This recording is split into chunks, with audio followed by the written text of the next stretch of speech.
Extraordinarily. Alright. Daily RX, here's what's up. I've been playing on the counter a lot because it gives me a little bit different leverages and it's starting to open up some other tissues. So here's what we're going to do first.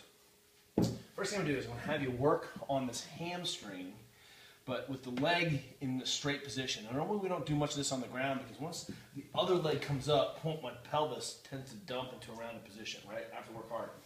With the other leg off the table, the contralateral leg, then I'm able to kind of keep tension on the hamstring, which means I can start to work on the insertions a little bit differently. So what I'm going to do, and you can do this on a box as well, and set up a couple of jump boxes, but I'm going to smash the insertion with full tension in the hamstring.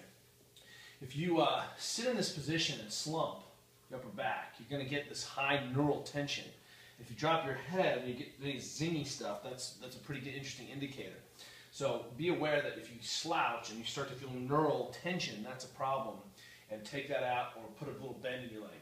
But in the meantime, if I don't have that, I've got my leg straight, I'm going to just smash those insertions side to side. And it's very different than sitting at the edge of the table and having my leg bent. There's no tension on those tissues at all. So what I want to do is spend some quality time working on that hamstring, work on those posterior chain with the leg in a straightened position.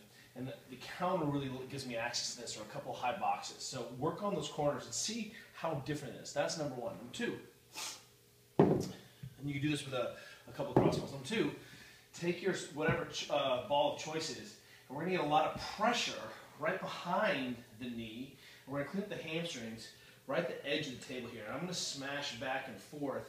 And because I can get up and over, I get a lot of compression here, and I'm just going to feather back and forth and then work on pulling and pushing distally. So we're going to work on either end of the hamstring today. That's all we've got on the table.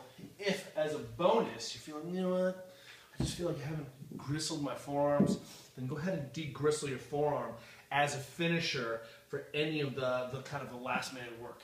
High hamstring insertions, don't worry about the belly, top, bottom, gristle your forearms so you get it small.